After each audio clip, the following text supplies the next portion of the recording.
J'ai une super to-do list sur Notion et à présent je voudrais tous les matins à 8h30 recevoir un message sur mon Slack indiquant tout ce que je dois faire dans la journée. Bonjour, c'est Emmanuel le no-codeur fou. Aujourd'hui je vous montre comment faire cela étape par étape en moins de 10 minutes.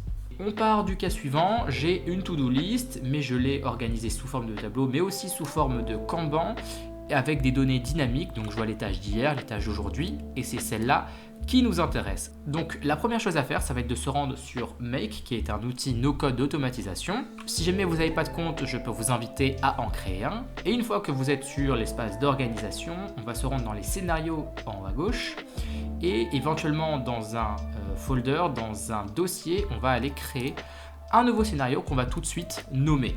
Alors, la première chose, c'est qu'on peut déjà programmer à quel moment cette automatisation va se lancer.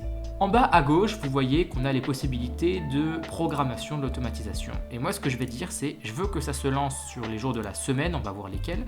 Donc déjà, le lundi, mardi, mercredi, jeudi, vendredi. Et là, je vais dire à quelle heure ça va se lancer. Donc moi, je veux que ce soit à 8h30. Ok. Donc première étape, on va aller connecter Notion.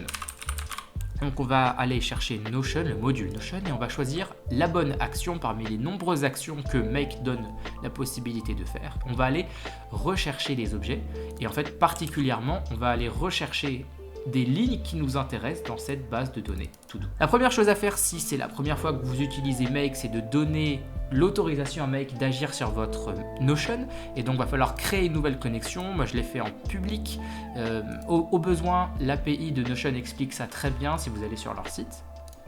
Et puis une fois que c'est fait, on va bien sélectionner des items de base de données parce que c'est ces objets-là que Make va aller récupérer.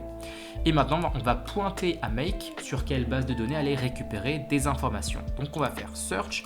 Éventuellement, pour faciliter le travail, on peut copier-coller le nom de la base de données. Donc moi, c'est ma base de données qui s'appelle To-Do. Il va aller rechercher toutes les bases de données avec ce nom. Et moi, je sais que c'est celle-là. Voilà. Et comme ça, il me retrouve automatiquement l'identifiant unique. Je voudrais qu'il ne me filtre que les lignes où la deadline est pour aujourd'hui. Et donc, ce sera une deadline qui sera dynamique. Demain, il ne me récupérera pas les mêmes lignes qu'aujourd'hui. Alors, comment est-ce qu'on fait ça? On va ajouter un filtre. Ce qu'on pourrait faire simplement, c'est dire deadline. On va aller chercher bien le type date. Là, on est dans number, donc date. Equals. Et là, je m'assure juste qu'on voit bien. Hop, date equals now. Le problème, c'est que, il me semble, si on fait ça, Notion ne comprend pas now tel que Make le propose. En fait, Make, il va dire, la date d'aujourd'hui, c'est le 17/03/2023. Et Notion va dire, mais je ne comprends pas cette date, on ne parle pas le même langage. Donc, ce qu'il va falloir faire, c'est formater la date dans le langage que Notion comprend. Ça paraît un peu complexe, mais on va faire ça ensemble. On va donc supprimer ça et on va aller dans l'icône des dates et on va formater la date. Donc format date. La donnée de base c'est now et maintenant on va lui dire dans le langage que Notion comprend, en l'occurrence d'abord les années, ensuite les mois et ensuite les jours. Donc là si je lance, eh bien visiblement il a bien compris avec le bon filtre et il ne m'a récupéré que les 3 to-do qui sont à faire pour aujourd'hui. Je vais juste vous montrer ce que Slack recevrait. Donc si jamais je lui demande de m'afficher le nom en plain text, eh bien en fait ce qu'il va faire c'est qu'il va effectivement m'envoyer des messages mais il va m'en envoyer 3 distincts. Moi ce que je veux c'est un message avec une présentation, toutes les tâches dans un seul bloc et à la fin bonne journée.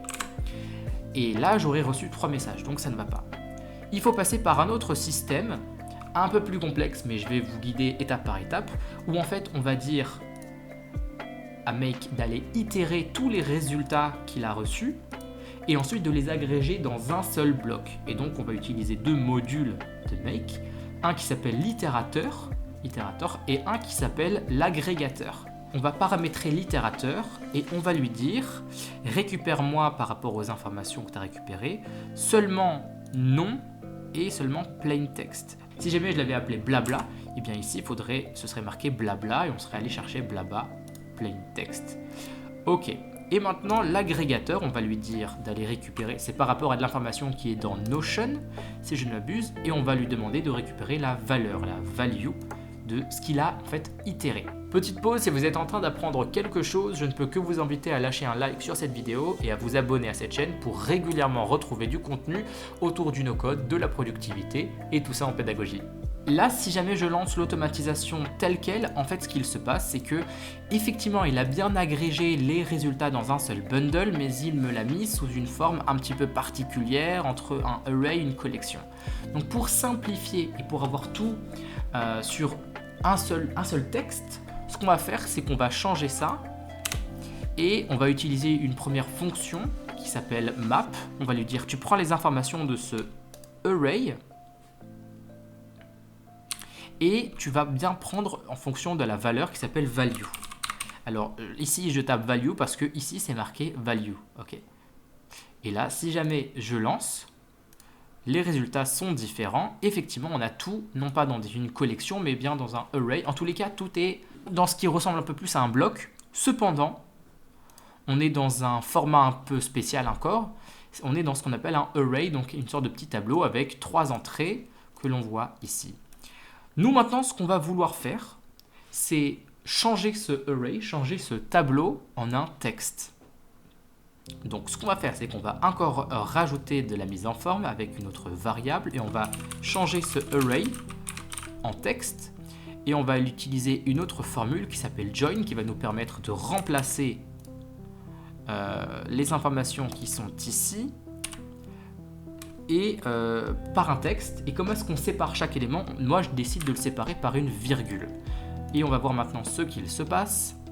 Et bien là on a bien un texte, créer le logo de Nike, virgule, sans espace, relancer Conto, virgule, deviser Adidas. Et là maintenant, dernière étape, on va remplacer chaque virgule par un saut de ligne.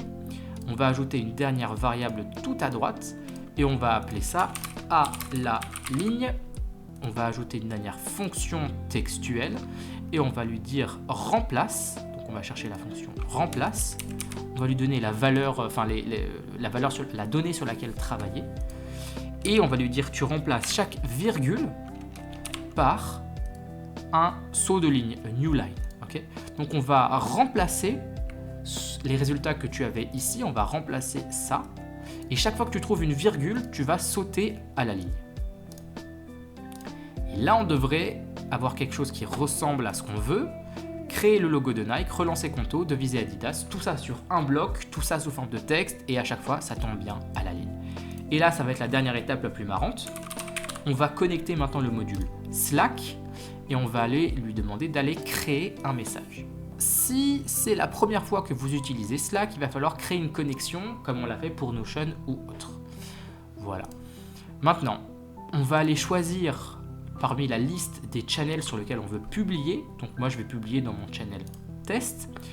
Et donc maintenant, je vais lui dire quel texte je voudrais qu'il m'envoie. Mais je vais ajouter un petit peu de mise en forme, un peu de contexte.